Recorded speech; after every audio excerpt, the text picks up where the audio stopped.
Você sabia que um dos grandes motivos dos problemas que acontecem no dia do casamento são por falta de clareza e de comunicação na hora de contratar? Seja porque os noivos entenderam uma coisa e na realidade era outra, ou porque não perguntaram tudo o que tinha que perguntar, ou até mesmo o próprio fornecedor pode ter respondido só aquilo que foi perguntado e pode não ter comentado sobre algum outro ponto importante também. E para te ajudar a evitar esse tipo de situação, eu trouxe algumas perguntas que são fundamentais e que você precisa fazer antes de contratar qualquer fornecedor, antes de fechar qualquer contrato. Então sejam muito bem-vindos ao Mini Wedding com Gabi e vamos começar!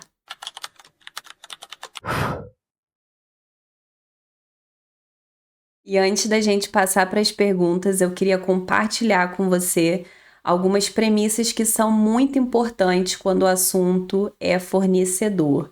Primeiro, veja sempre os depoimentos, os reviews, os comentários de outros casais que já realizaram seus casamentos, já foram clientes desse profissional, mesmo que tenha sido indicação, mesmo que tenha sido uma amiga, um familiar ou até mesmo algum outro profissional, algum outro fornecedor que te indicou esse, ainda assim é muito importante que você leia, que você veja com seus próprios olhos, que tem muitos comentários positivos, lê os depoimentos desses casais, vê como foi a experiência para eles, isso é muito importante. Segunda premissa, olha bastante o portfólio desse profissional. Hoje está tudo aí no Instagram, né? O próprio Instagram é o portfólio.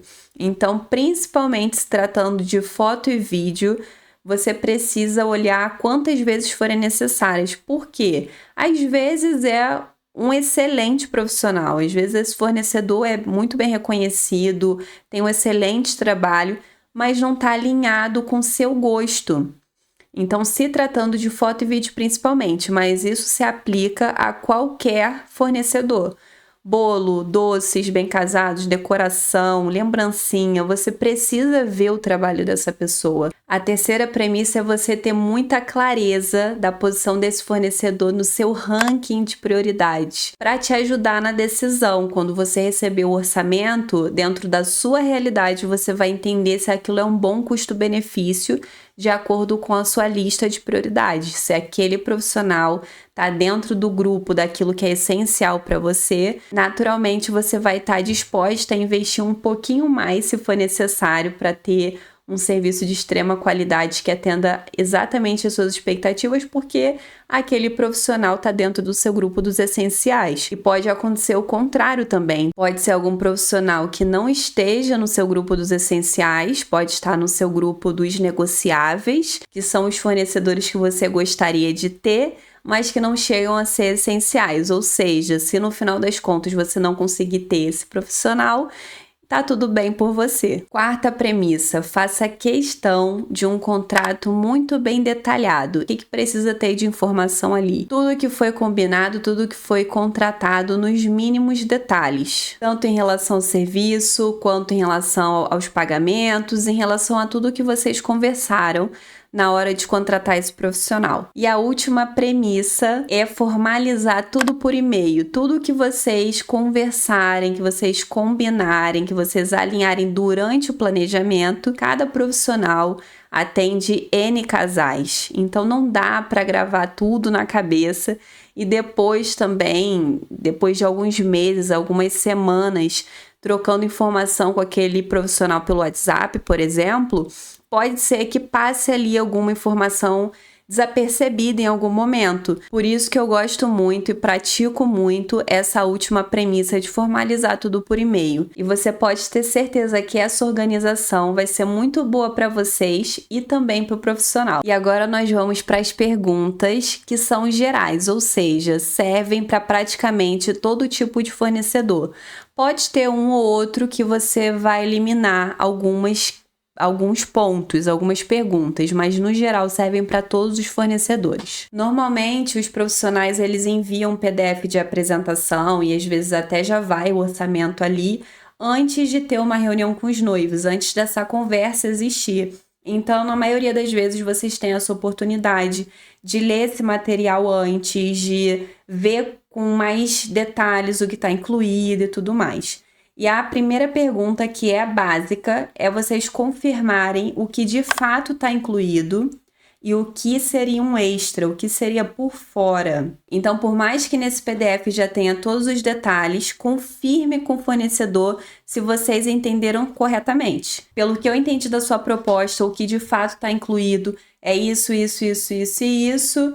E esses outros itens aqui que eu me interessei seriam extras, seriam por fora. É isso mesmo? Eu entendi certo? E no caso de você não ter recebido nenhum material antes, já ir direto para essa conversa, você buscar entender exatamente o que está incluído para depois não ter surpresas, de achar que algum item que você gostou já estava ali no pacote e na verdade não tá, na verdade é um valor cobrado à parte. Então, ter isso muito esclarecido desde o início da conversa. Essa é uma das perguntas básicas, das perguntas principais. E além disso, se surgiram algumas dúvidas também em relação, às vezes, a alguma nomenclatura que está ali na proposta, em relação a algum detalhe, esclarece nesse início, nessa fase de entender o que está incluído, esclarece todas as suas dúvidas nesse primeiro momento. A segunda pergunta fundamental é para entender quantas horas de serviço tem incluído no pacote. Às vezes também parece que é um pouco implícito ali na proposta, no pacote, né? Tipo, obviamente é o casamento todo. E em muitos casos não é, tá?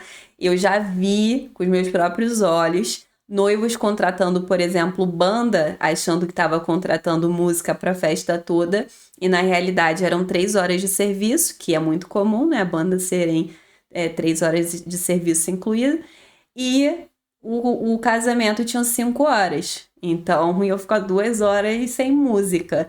Então é muito importante vocês confirmarem sobre essa questão também, porque imagina, na hora de montar o seu cronograma, você não pode colocar algum momento importante, uma surpresa para o seu noivo, por exemplo, não pode colocar um momento tão importante assim, um horário que o fotógrafo não está mais ali. A terceira pergunta é saber se esse profissional precisa de alguma estrutura específica do espaço ou quais são as necessidades, o que ele precisa, em geral, para executar esse serviço. Então, por exemplo, o DJ. Alguns DJs, eles oferecem o pacote do serviço deles, mas ainda precisa contratar os equipamentos.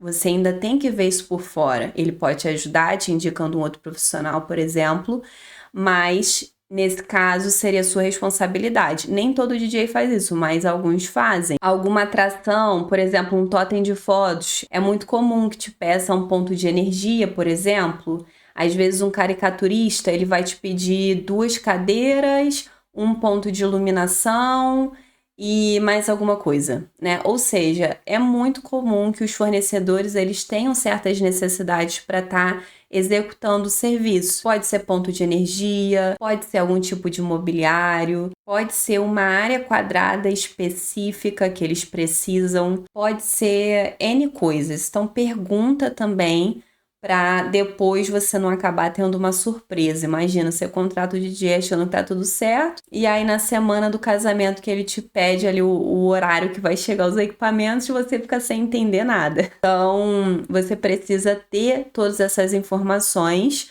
para repassar isso para o espaço, por exemplo, ou para algum outro fornecedor que esteja envolvido nessa prestação de serviço, enfim, para você fazer a gestão desse planejamento da melhor forma possível. A quarta pergunta é sobre quantas horas de montagem esse fornecedor precisa.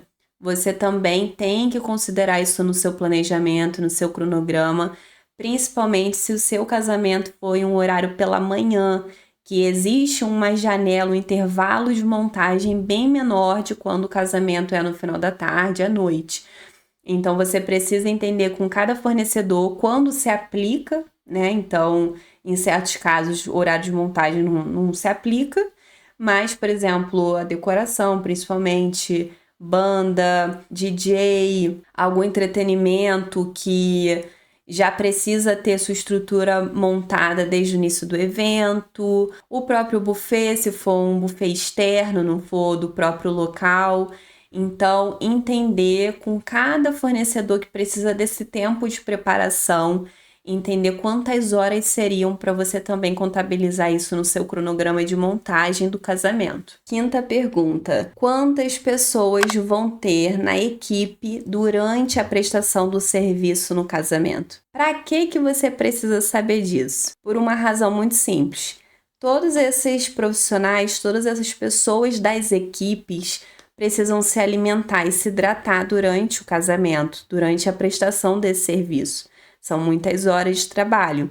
Então, quem se responsabiliza por essa alimentação, por essa hidratação, são os noivos. E esse pessoal todo é contabilizado no buffet. Alguns buffets, às vezes, podem até dar uma cortesia ou outra, ou às vezes oferecer um menu que é diferente do menu que está sendo servido para os convidados. Enfim, existem essas variações, porém, na maioria das vezes, existe um custo dessa alimentação de staff, que são esses profissionais contratados pelos noivos e que vão estar prestando serviço durante o casamento. Mas o ponto é você saber quantas pessoas são em cada equipe desde esse primeiro momento, porque isso acaba também sendo um complemento ali do orçamento que esse profissional está te cobrando, né? Então, você vai saber que é o valor do serviço mais X, que é o valor da alimentação deles, tá? E isso também é comum, né? Não precisa ficar pedindo desconto aí para os profissionais porque vai estar pagando alimentação, porque é assim que funciona. Pode ter um buffet ou outro que vai dar uma, duas cortesias, ou que vai fazer um menu diferente, mas na maioria das vezes, de fato, é cobrado um valor bem inferior que o valor de convidado, né? Mais referente à alimentação das staffs. E antes da gente seguir com as perguntas, eu vou te pedir para curtir esse vídeo e ajudar nosso canal a crescer, se inscrever e ativar o sininho para sempre estar por dentro dos vídeos novos que saírem aqui no canal, com mais informações valiosas para o seu planejamento, para te ajudar a realmente ter um planejamento muito bem feito, muito bem pensado e reduzir ao máximo os seus imprevistos ou qualquer situação que possa dar errado no dia do seu casamento. Chegamos então na sexta pergunta, que é saber o prazo de entrega caso se aplique. Vai ter profissional que isso não vai se aplicar, mas tudo que você comprar de itens que precisa chegar, você precisa certificar esse prazo de entrega, principalmente se você está encomendando em uma data próxima ao seu casamento. Então, você precisa ter certeza absoluta que vai chegar dentro do prazo que você precisa. E isso não se aplica só para itens, mas se aplica também para alguns serviços que talvez vá te enviar algum material depois, como é o caso da foto e do vídeo.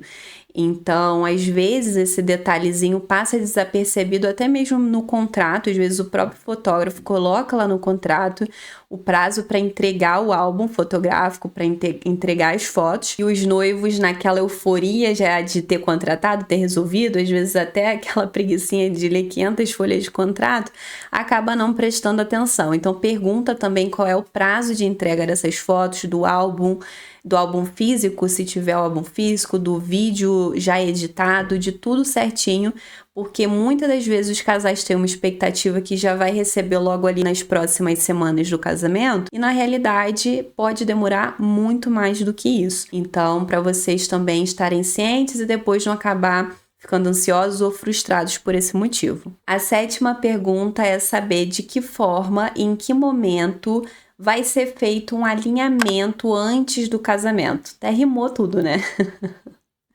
Mas o ponto é, nesse primeiro momento, vocês provavelmente não têm muito bem definido os detalhes do que vocês querem em relação à prestação daquele serviço.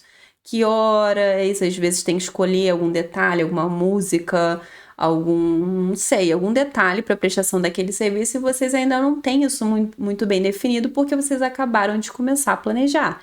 Só que no decorrer do planejamento, vocês vão tomando essas decisões.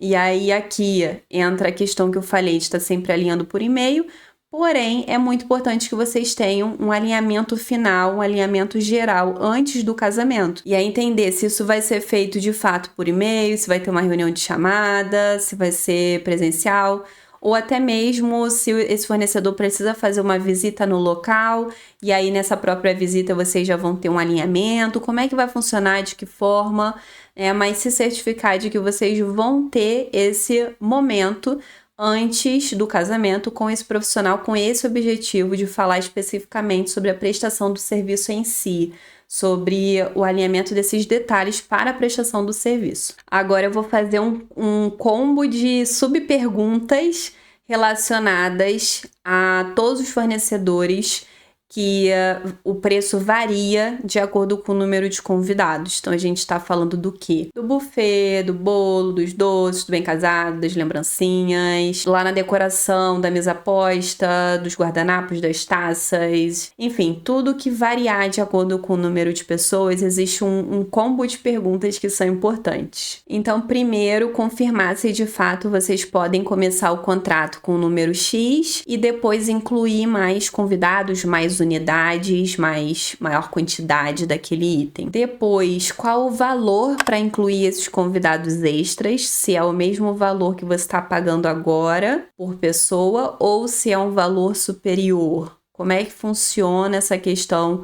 do pagamento, dos valores? O prazo, até quando você pode incluir esses convidados ou esses itens extras? E aqui eu vou fazer uma observação muito importante, que provavelmente você ainda não sabe, que para mini wedding, mesmo com as confirmações de presença, existe um percentual de falta que é muito comum de 10%. Sim, é um percentual que é menor do que outros formatos de casamento, outros tamanhos de casamento, justamente porque já é o mini wedding, já é um evento para um grupo mais seletivo que já é muito próximo do casal, então tem menos probabilidade de falta, mas mesmo assim existe essa previsão de falta mesmo com as confirmações de presença. Então considerem isso também na hora de contratar mais convidados. E é mais um ponto que vocês precisam ver, por exemplo, com buffet. Se na lista final podem ter ali alguns nomezinhos a mais para acertar no final do evento, caso essas pessoas realmente apareçam ali. Mas provavelmente os valores para serem pagos no dia do evento provavelmente são mais caros. Meu objetivo aqui é te alertar em relação a essa margem para você acabar, às vezes, não investindo um valor que vai ser desperdiçado lá no dia, que poderia ter sido investido em outra coisa. E agora eu tenho mais um outro combinho de perguntas para todos os fornecedores que envolvem degustação. Então, buffet, bolos, doces, bem casados e qualquer outra coisa que você está pensando em colocar no seu casamento que tenha degustação, né? Que seja algo de comer ou de beber. Primeiro é entender se essa degustação tem um valor e se esse valor é abatido em caso de contratação, porque aqui também tem um ponto muito importante. Não contrate nada de comer que você não tenha provado antes, né? Você pode dar ruim isso. Então, entender primeiro se tem algum custo e depois se esse custo é abatido do contrato, por exemplo, abatido do valor do sinal em caso de contratação. É bom você perguntar também se essa degustação é exclusiva para os noivos ou se é feita em grupo, porque tem alguns buffets, alguns locais que fazem tipo um mini evento, convidam todos os casais e aí todos tem esse momento de degustação ao mesmo tempo. Então, se você faz questão de algo mais exclusivo, para você ter ali total atenção para você, para o seu noivo, pergunta isso também, tá? Porque existe essa outra forma de fazer que eu comentei aqui. E por último, confirma até quantas pessoas você pode levar para essa degustação. Porque às vezes você já está fazendo aqui altos planos, que vai levar os pais, vai levar a sua melhor amiga, que é a sua madrinha, e no final das contas só está incluído ali no valor o casal. Então, para não ter nenhuma situação constrangedora de chegar lá, não ter comida para todo mundo, ou vocês terem que pagar algum valor que vocês não estavam esperando ali na hora, pergunta isso também com antecedência. E a última pergunta, que serve para todos os profissionais, é confirmar se esse fornecedor de fato faz um contrato bem detalhado e alinhar a questão dos pagamentos, dos valores, como vai ser pago, quantas parcelas, se vai ser à vista, se vai ter algum tipo de desconto. Também ter tudo muito organizadinho para quando vocês receberem o contrato, vocês já terem lá tudo que foi combinado com esse profissional. Então informem aquilo que faz sentido para vocês também, porque muitos profissionais, eles são bem flexíveis nessa parte de facilitar pagamento, né, muitas vezes. Então, se você já tem uma preferência de pagar mês sim, mês não, ou já dá um sinal maior, depois passa lá o restante, enfim, já comunica, já alinha isso antes mesmo dele fazer o contrato, para depois não ter aquele retrabalho também, né? Ah, desse jeito que você colocou aqui não fica bom, pode ser de tal forma, ou seja, é uma pergunta que você já poderia ter antecipado no final dessa primeira reunião, que você já está dando a resposta, que você vai fechar com aquele profissional que vocês gostaram. Então, já deixar tudo alinhado antes mesmo do contrato, o valor final e a forma de pagamento, os valores mensais, todos os detalhes em relação a isso. Se vocês puderem ter tudo quitado, já tudo pago até um mês antes do casamento, é excelente, é uma excelente forma de se organizar, porque nessas últimas semanas antes do casamento, vocês estão com a cabeça muito focada em outras coisas. Então, para vocês não acabarem esquecendo de fazer um pagamento, ou para não ficar um mês pesado de parcelas, já contando também que vocês vão para a lua de mel, que vão ter os gastos da viagem. Então, se puder, fica aqui uma dica, fica aqui uma sugestão de vocês organizarem essas parcelas para estar tudo quitado até um mês antes do casamento. De tudo que a gente falou, o principal é vocês sentirem confiança nesse profissional, sentirem firmeza, se identificarem com o trabalho desse profissional e ter tudo muito claro, muito bem alinhado, muito bem planejado, ter uma comunicação clara com esses profissionais em relação às suas expectativas, em relação àquilo que você está idealizando, em relação a tudo que você achar necessário. Confirmar se você entendeu as coisas certo, confirmar tudo aquilo que tá aqui na sua cabecinha, para depois não ter nenhum tipo de problema. Então eu vou ficando por aqui. Eu vou deixar 2 sugestões de outros vídeos também que são muito importantes nesse início do planejamento para te dar mais uma ajuda. E a gente se vê na próxima. Tchau, tchau!